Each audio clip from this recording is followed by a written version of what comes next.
Welcome to Let's Talk Midlife Crisis. I'm Ashley. And I'm Tracy. And today we have Edit Beekiss with us, a holistic mentor from London. Welcome, Edit. Hello, ladies. Hello, everybody. Thank you for having me today. Yeah, we're excited to have you. Yeah, can you tell us and our listeners just a little bit about yourself, a little bit of background? Yeah, absolutely. So, my passion and currently what I'm doing is basically helping people with PTSD, depression, and panic attacks and anxiety, depression. So, why I am doing this? Because I also went through this. So, in my early 20s, I experienced panic attacks, and I was looking for some modalities, to help me because I didn't want to take medication. So, that's why I ended up in Reiki healing and family constellation therapies. But the side, I had a job. I was a petroleum engineer. That was my career. I was moving around a lot in different countries, so I had an exciting life, and then I really enjoyed that too. But this was kind of my sanctuary, going back to the spiritual healings. And then whenever I had some issues, in my relationship or with my health, I always went back to some Reiki or went back to some family constellation therapy or other modalities. But later, when I actually had the opportunity to get rid of my corporate job, and why I did that is basically because I started to gain weight. I had two children. I started to feel like, the midlife crisis probably, when I really suddenly felt like there is more things which is more important than the job and career, like being with the kids, get to know them, feeling well in my whole body, being healthy. So that's actually led me to quit my job. I just left the corporate, and then eventually I returned as a contractor, but then in that time I had I had much more time for myself and for the children, and then I started to have a much more healthier lifestyle. And when I had this a lot of time, basically that's when I got introduced to karma yoga healing. And I realized that it has such a powerful modality, such a powerful tools. Karma yoga healing has tools like the samadhi meditation or the source memory healing, which actually really helps with panic attacks, with depression, with PTSD. And then I wasn't searching anymore. I thought it's okay just to managing my issues, because for decades I was just managing them. I was like, okay, I'm having panic attacks, let's manage it. Or I'm having this, let's manage it. Like always just managing. But with these tools, I realized that no, actually I can stop them. Actually, I can overcome them or release them. And I don't need to manage it anymore. I can actually have a different life. And that's what happened. And that gave me so much excitement and power to feel like, oh, I want to show this to others, So that's what I shifted me from the engineering into being a holistic mentor and success habit coach, basically helping people, because I was like, I want to show this to other people. It's they don't know that they can actually have a better life. Right. Yeah, exactly. I think it's great that you're doing that. We've heard that a few times from people, that they start to experience some things that are maybe coming up from the past, or that they haven't been dealt with, or they haven't healed from, and it's affecting their life all over the place. And they decide to make a drastic change and leave corporate America or whatever it might be, and themselves. And I think it's great when you find that healing power within yourself to go share it with the world, because we all need that. We all need to know about that. You deal with emotional trauma, but you do a little bit of dealing with ancestral karma as well. Can you tell us more about that? Yeah, so when I was learning about the karma yoga healing, I was also taught about that some of our issues is not always related to our PTSD, our root of the childhood trauma, but it could be the challenges and issues which we encounter in our life. It could be part of ancestral trauma or ancestral karma, which is appear in our life as a big challenge when we need to make a decision, and it's basically is in our hand, like how mindful we are that we're creating the same karma as our ancestors, or we're making a better decision.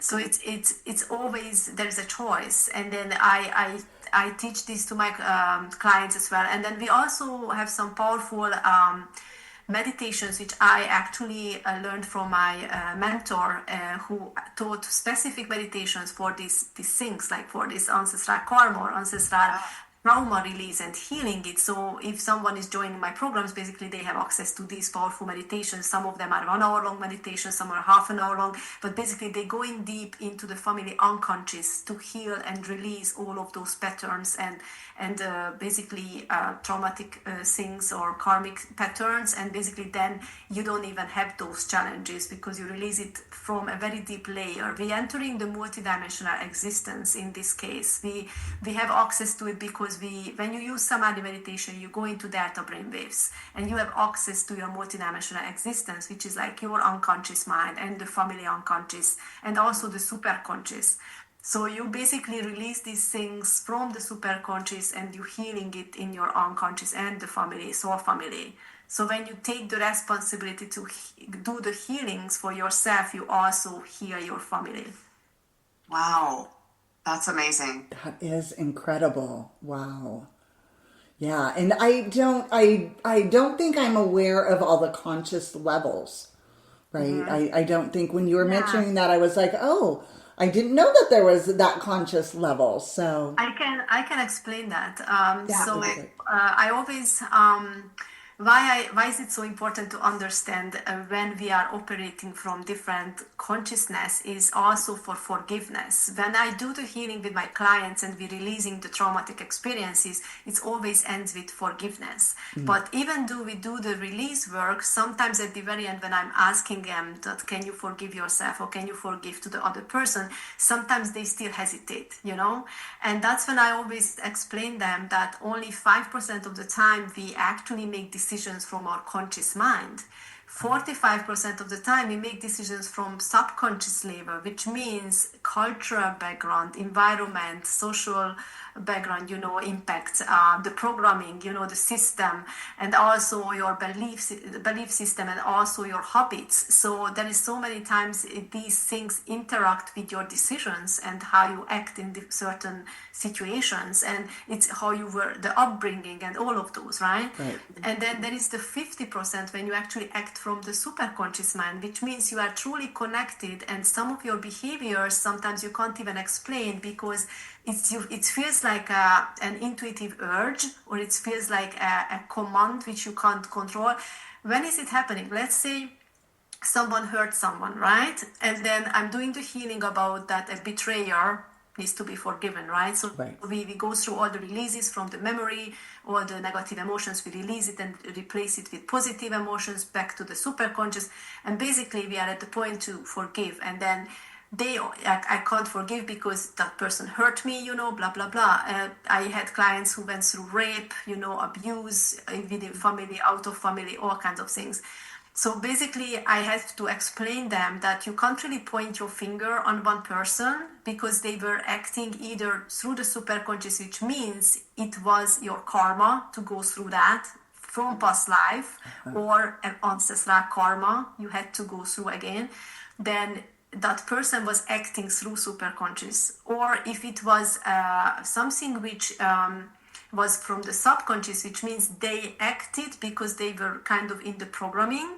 Let's say they watched a bad movie, they grew up with bad people, they listened to those kind of things, they were under alcohol or drugs, so basically that's why they acted in a certain way, because their own programming.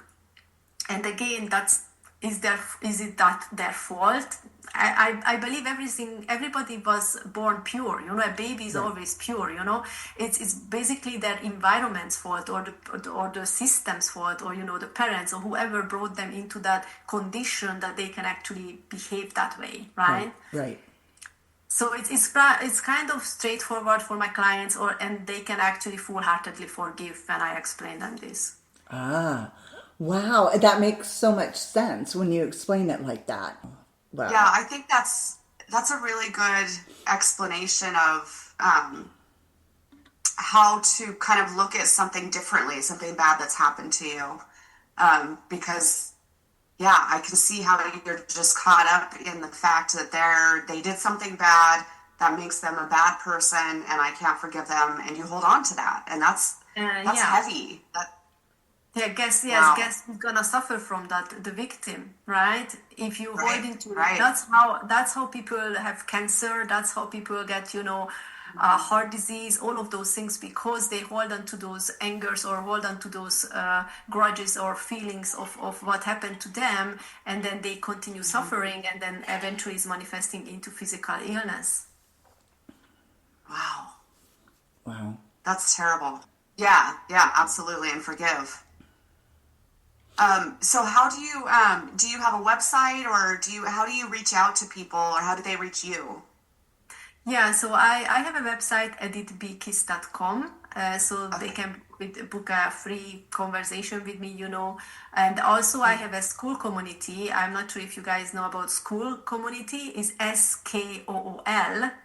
It's a platform. It's skool.com. So in this school community, there are like many communities, but I also have my own community, which called Release with Ease. I used to have a TV show, it's also called the same, Release with Ease. And basically this Release with Ease is like helping you to heal. And then people who join in my school community, they have access to my meditation library, my ancestral healing, karma healing, also to some of my courses and trainings. And I also have live sessions there, like group sessions. So if someone joins there, they can basically come into my group sessions, they can ask me questions, we do meditations together. I also teach about manifestation because I'm also a manifestation coach. So there is many things happening there.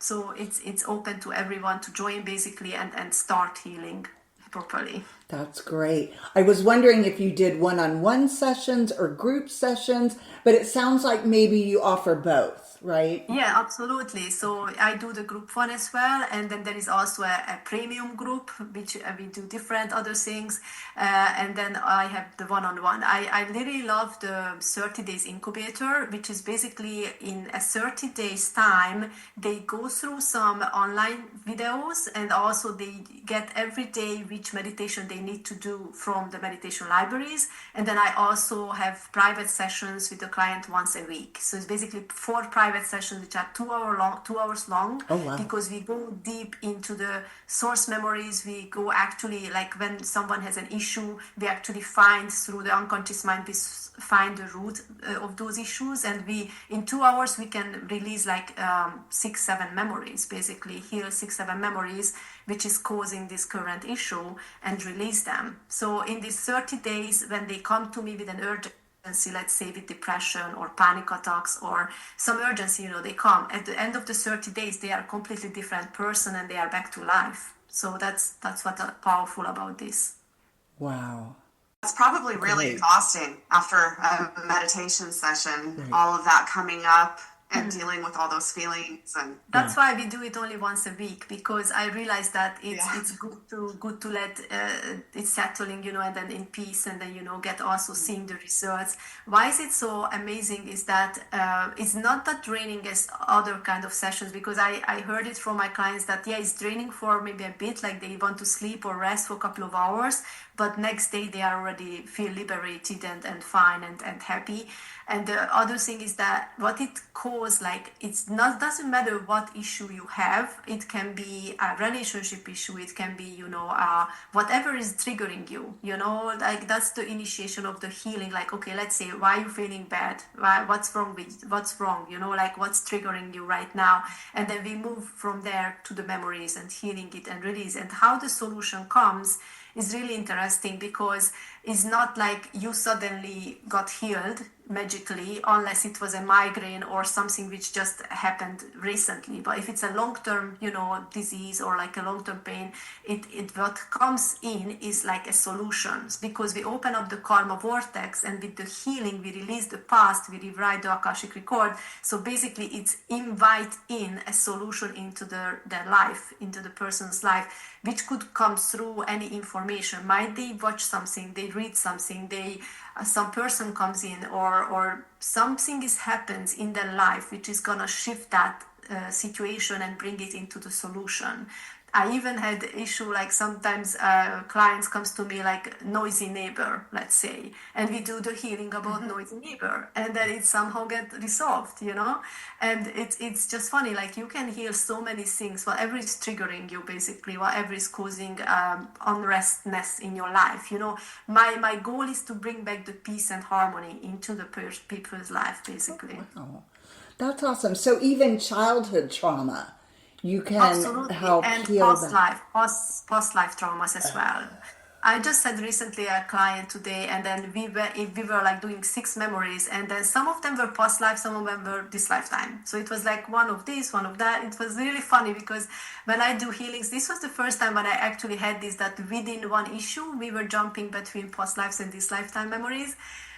Because I had other clients who were just going into past life all the time, or just going into this lifetime all the time. But this was fun because we never knew what comes up. Unconscious mind Yeah. is just doing it. Oh my What are goodness.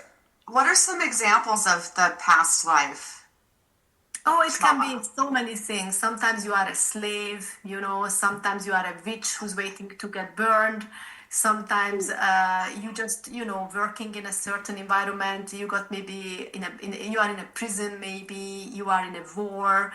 I had lots of soldiers or lots of like people who were maybe a pirate, or even kings and queens. I'm dealing with kings and queens sometimes. Oh my So goodness. there are many kinds of past lives. Yeah. Wow. Wow, that's amazing. Oh my gosh. It is. And it's I've just, always wanted to get a past life reading. Very interested in that. yeah, excuse me. We're both getting over something, a cold, so. Yeah. Excuse me. Me too, about past life. The funny thing is I would swear that I was some kind of royalty or entitled person in a past life because cleaning and doing things like that just feels so foreign to me. Like, again, that I shouldn't be doing this, scrubbing these floors. It's just funny that you say that.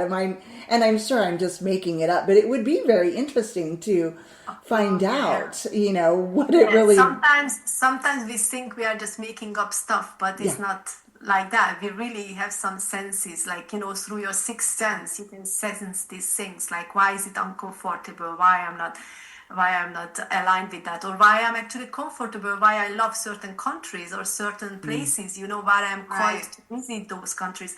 I started to look back into my past lives and relate it to my current like life visitings, into countries, and then I find a really amazing pattern, like where actually I was visiting in this lifetime and I felt a connection. That was when I had my past lives as well. Wow. Wow. Wow, that's amazing. It I is love that. amazing. And we're going to have all of the details on how to connect with you in our show notes for our listeners as well, so that they are able to reach out to you. Do you have any kind of a waiting list at this time, or how far out are you booking your appointments, just out of curiosity? Yeah, I mean, in the group, they can always join the group, Okay. obviously, and they can join those group calls. For one-on-one, for the 30 days incubator, I can get people for February. I still have place for February. Yeah. Okay, okay. So about 30 days out. That's good to know. That's good to know. So we'll need to Yeah, act and fast. yeah, Tracy and I just did an episode on the stages of midlife, and some of that was kind of accepting this point in your life, and maybe you're having some issues with your identity, or your career or your relationship, because that's a very common. You mentioned that you were having issues in your 20s. I think it doesn't matter how old you are, but I think a lot of people in midlife are facing some challenges, and this would be a really great way to work through those, and it might bring some stuff up from the past that you really still need to heal from. Yeah, I'm mostly working with women actually between 40s and 60s. So Okay, yeah, that makes because sense. they after divorce, or Yes. they grieving their parents, or that's when actually a lot of things happening. You start to find yourself in a new situation. You or your children just left out of the house, and you feel lonely, or the connection is different. So I'm dealing with these things all the time, like connection between the Yeah. parents and big kids, teenagers and big kids, and also like situations after divorce and grief. That this is the most common ones. That also, Yeah, the hormone changes might be, elevating whatever those feelings are that you're having as well. That perhaps, something didn't bother you earlier in your 20s and 30s, but now in your 40s and 50s, you're like, well, it just seems to be, more elevated at that time. So Yeah, I because of also hormones.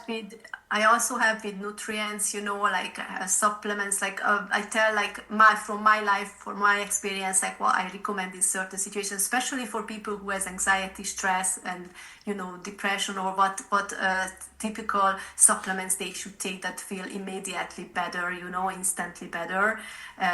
Because as I'm talking with my clients, I realize they don't know this information. They don't know that just taking certain vitamins is actually would make them feel much better. So Yeah, that's very true. That's very true. And I think in today's society, with technology and just everything that's going on, it feels like it's such a fast-paced world out there that I feel, and it's so polarizing as well, that I think that there's more anxiety and more depression and those types of things than perhaps have ever happened before. And I think that people are now open to talking about it, and also more open to, seeking out help where they can. yes, absolutely. I'm happy that actually the awareness part is very good now, because it wasn't here like 10, 20, 30 years ago. Yeah. People didn't have the awareness. This time the awareness is pretty cool. Like everybody has the awareness, like, yeah, I'm dealing with this, I'm dealing with that, and I'm actually comfortable to talk about it. Is the solution part, which I'm still like, people are still at the managing.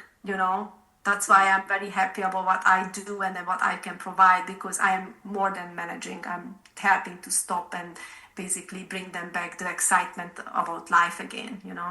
Yes. Yeah, Yes. I think healing's very important. Managing is just, it's only going to last so long. At some point, you're going to burn out. So, Yeah. Yeah, 100%, 100%. And so are the supplements that you offer as well, are those available on your website too? No, it's basically I'm just giving the names, like what I recommend, but it's not the brand. So I can, because I deal with people all over the world, so not everything is available everywhere. So I Right. just give them like the kind of names of the vitamin or the minerals or whatever they should take, or what not to eat, what to eat, those kind of things. So they can find it in their own country, in their own area. Right, right. And I myself have seen my anxiety levels elevate and increase over the last couple of years. What would you recommend for, calming and Yeah. peace? Is there, do you have a go-to for that? Yeah, absolutely. I would check like your diet. Like if you, let's say, do you drink coffee No. or no, that's perfect. Alcohol, that's the first two things I'm actually Sometimes. saying not to do. Like if you have anxiety, I would skip those, like the caffeine and the alcohol for first. And then also gluten is a good thing to actually skip when you have high anxiety. So instead of Interesting. gluten, there are so many gluten-free stuff now out there. So I recommend to actually shift it into gluten-free diet. And then for vitamins, vitamin B6 is like literally is like a happy pill. Like Okay. yeah. I mean, if you start taking vitamin B6, like there is a dosage like the 2 milligrams per day. That's the recommended dose. But when you have a high anxiety and then you want to start doing the really deep healing and get rid of your anxiety, I would always suggest like, okay, for the first week or 2 weeks, you can even take like 10 milligrams a day or 20 milligrams a day. But then I would stop it, because it's also can go on to the other side because it's too much. So it's the neurons can get a bit funny with that. So it not for too long, but for a short quick fix, I would suggest, okay, start taking some vitamin B6, which is maybe a higher dose, like 10 milligrams or 20 a day, because that's gonna bring you out of the rabbit hole. Because many people is sitting in the rabbit hole, and then when they sitting there, they are not even encouraged to do the daily meditations, the lifestyle changes, quitting things, changing things, adding new habits. But if you can bring them out through vitamins, and or if you are vegan or vegetarian, definitely iron. And for women, even if you are not vegan, vegetarian, iron, you need to consume like 60 milligram iron a day. If you don't do that, then you should take extra iron. If your stomach doesn't like the pills, take the liquid ones, you know. You're gonna see your whole life changes, just increasing your iron, because the anxiety, panic attacks, people actually get more anxiety, panic attacks if they have iron deficiency. Yeah. And I it knew also about helps- iron a while ago. Yeah, I knew about iron Yeah, a while ago. I take a really good multi. I'm going to have to check on how much B6 is in there. I don't drink coffee, but I do drink soda. And as far as alcohol is concerned, I would say I'm a light to moderate drinker, and more so light lately. I go weeks on end without having a drink. It's usually in social gatherings that I will have a cocktail or two. So, but that's really, really good to know. And I didn't ever think about gluten. That never entered my mind. And I have a poor diet. There is scientific proof that people who's actually autistic or has ADHD, you know, and all kinds of like neuro issues, then basically the gluten is heightening it, you know, is affecting to get worse. So so if it's even just anxiety or stress, you know, any of those things, gluten can have an effect with that too, a connection. Oh my goodness. That makes so much sense. I don't know how I'm going to get it out of my diet. I do have a very poor diet. I will be the first one to admit it. And I think it's because I've always been very lean and slender. So weight wasn't an issue, and I eat a lot of sugar. The other thing, the sugar, to replace it, you know, you can replace sugar with coconut sugar, because only the processed sugar, which is bad, right? Right. And then some sweeteners, but you can replace it with coconut sugar. You can replace it with even raw canned sugar is better than the processed one, you know, or honey or maple syrup. I love maple syrup and honey and coconut sugar. This is my three go-to thing. It's funny that you mentioned honey, because I just started purchasing it again. For whatever reason, it wasn't in our pantry for the couple decades, but all of a sudden, probably within the last year or so, I started purchasing honey again. This is my coffee in the morning. It's hot water, honey, and lemon. Good. Oh, that would be perfect. That would be it's the perfect. best. I love it. Yeah, I feel but great when I drink it. I just want to give another advice if someone is Yes. thinking to quit coffee, but they are afraid of the withdrawal symptoms. I highly recommend them the rooibos tea. The rooibos tea is the red tea or red bush tea. That's also a name for it. It's basically a red leaves tree, and then it's really good. It's actually not allowing you to have those withdrawal symptoms. So you can easily stop drinking coffee and start drinking this tea for a while, not having the syndromes. And then, later you can go to decaf coffee if you really miss the taste, Right. or drink anything else. But it's a good Yeah. helper. That's great. Wow. That's great advice. Good to know. Good to know. It's going to be hard for me with the gluten. I love my breads. I love my pizzas. So that's going to be many interesting. places gluten-free pizza. I was also like, at the first time when I stopped eating gluten, I was a bit, struggling with this, like, oh, my pizza, I don't even eat cheese. So now if I go to a pizzeria, I order actually gluten-free pizza with vegan cheese. But I that's still right. love it. I still like having my pizza.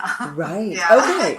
Okay. I'll have to try it. I'll have to have an open mind and try it. But when I've tried it with cauliflower crust before, so it just wasn't even the same. But Try another one. There are many brands out Yes. there. Yeah. There are some really good cauliflower crusts. yeah. Well, thank you so much, Edit, for being on our show today and sharing that with us.